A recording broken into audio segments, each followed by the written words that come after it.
Week 3, recovering a sense of power. And this week is all about rediscovering kind of who you are in certain aspects and gaining power from that, but also practicing an open-mindedness of spirituality. Well, first, Julia talks about anger, and that anger is something to be listened to, and that anger is to be acted upon but not acted out. She says anger can be used as a tool, as fuel, and can actually have a very positive impact. And one bit I wanted to kind of read is anger is your friend. It's not a nice friend. It's not a gentle friend, but it's a very, very loyal friend, because it shows you if you have been betrayed or if you have betrayed yourself. So anger can show you your boundaries.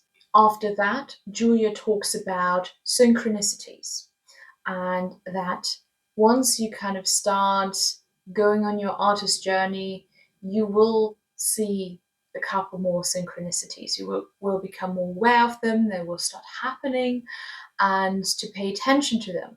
But also to be mindful that we sometimes tend to discredit synchronicities and that we think, oh, it's just a coincidence. And then one thing I wanted to share with you that really resonated with me that she wrote was, we like to pretend it's hard to follow our heart's dreams. The truth is, it's difficult to avoid walking through the many doors that will open.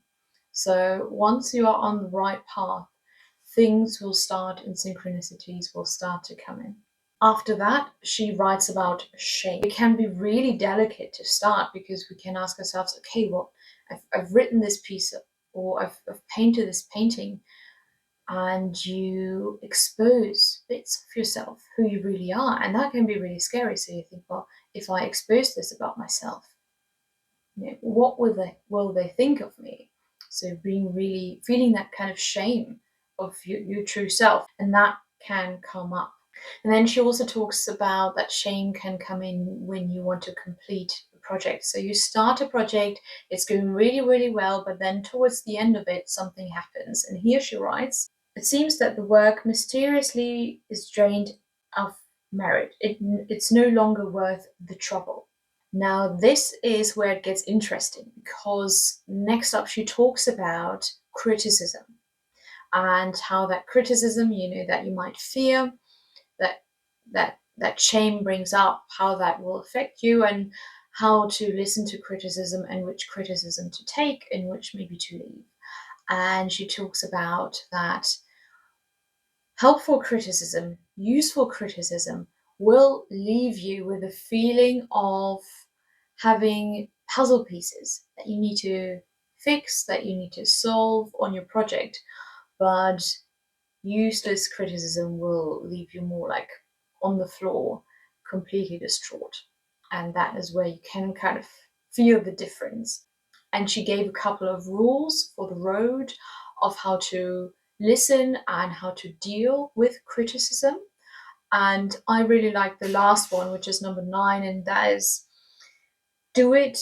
Creativity is the only cure for criticism. So no matter what happens, even if you created a project and it didn't go so well, maybe you didn't even like it, and then other people said some nasty stuff about it, that you just keep creating, keep bettering yourself.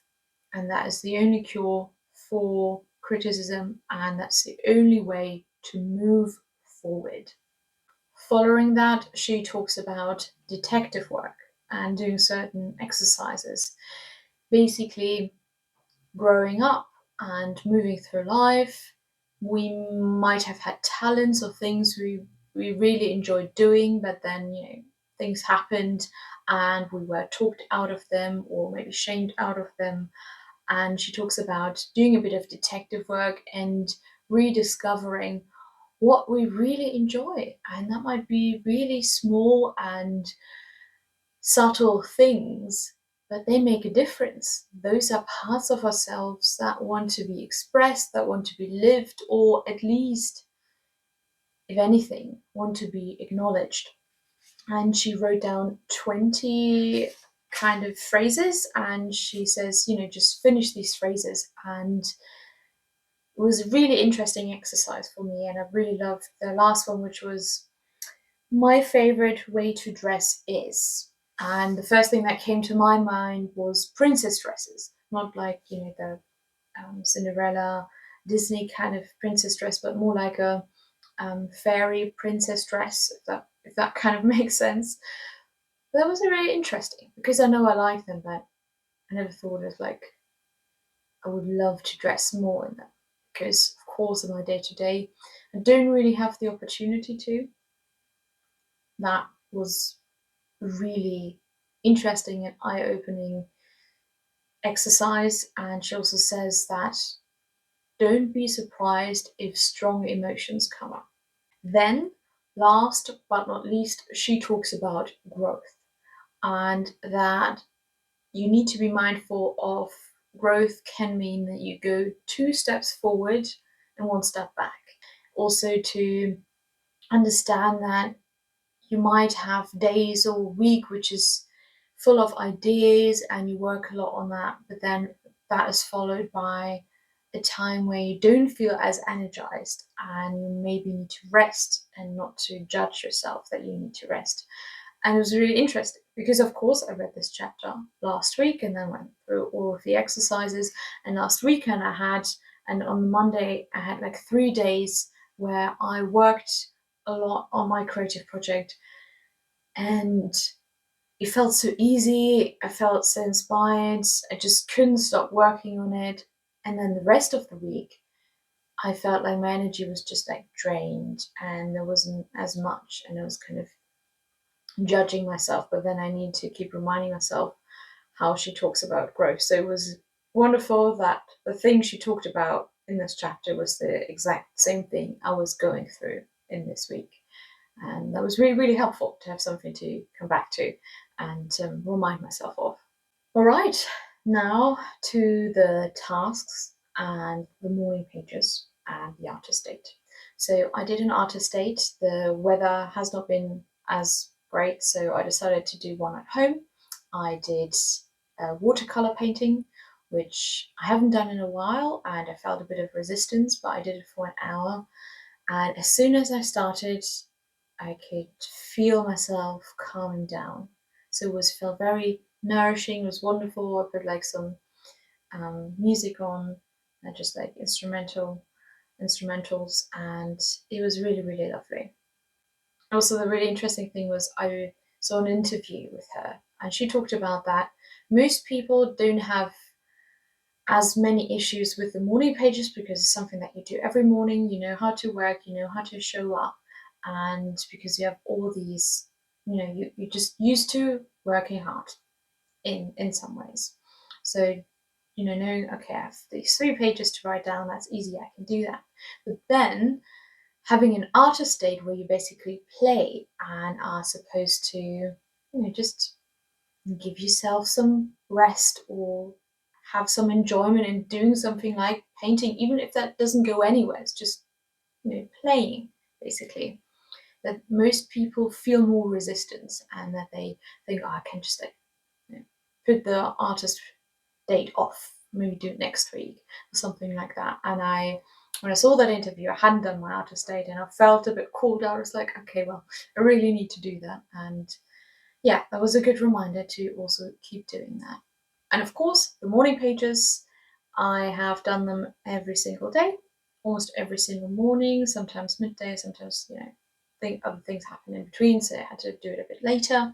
So, but I did that, and I feel each week I gain more and more. It's like small, but it's starting to build up. Like these small steps are starting to become a bigger step. And for me, it's really a tool at the moment to discover who I am and really become more authentic with who I am. And actually, someone from the outside said something has changed. You feel more authentic in some ways. So it was lovely that also not only I'm feeling it, but also people from the outside can feel that, and it's resonating in a positive way with them, which is basically what I want. So I have been really looking forward to do the artist pages every single morning, and that is really, really lovely, and I'm really excited to see what will happen when the 12 weeks are over. She also told us to look out for synchronicities, and I've had a couple of synchronicities this week, like some smaller ones, but also a bigger one, like a door opening synchronicity, kind of. And that was really interesting. I haven't had that in a long time, so I feel like, yeah, I'm on the right path, I'm doing the right things, which is exciting and also kind of a relief knowing that what I'm doing is useful. And then to the tasks, that she in most of the tasks she asked to do detective work about your childhood, but also to reach out to friends who are supportive, creating power within, but also around you. As I felt a bit drained this week, I didn't do them as intensely, but it just kind of happened that one day it made sense that I'd be reaching out to a friend. I'm trying to let those tasks come up more naturally and not pressure myself too much, which I mentioned last week as well. And that works really, really well. And that's everything this chapter had. Let's pick a card. Oh, I think that's the one. Holy Love. Okay, I haven't had this one. Okay, so this is crazy. So it basically just says that you are surrounded by loving energy. You are deeply loved. Also acknowledges a new level of spiritual openness, which is basically what this chapter is about, to be more open. And marks a milestone in your own self-awareness and acknowledges the steps that you've taken to claim your worth and to recognize that you deserve to be loved and respected and to feel good, which I think is a wonderful message. That is everything I have for you this week. I'm back next week. See you then. Bye.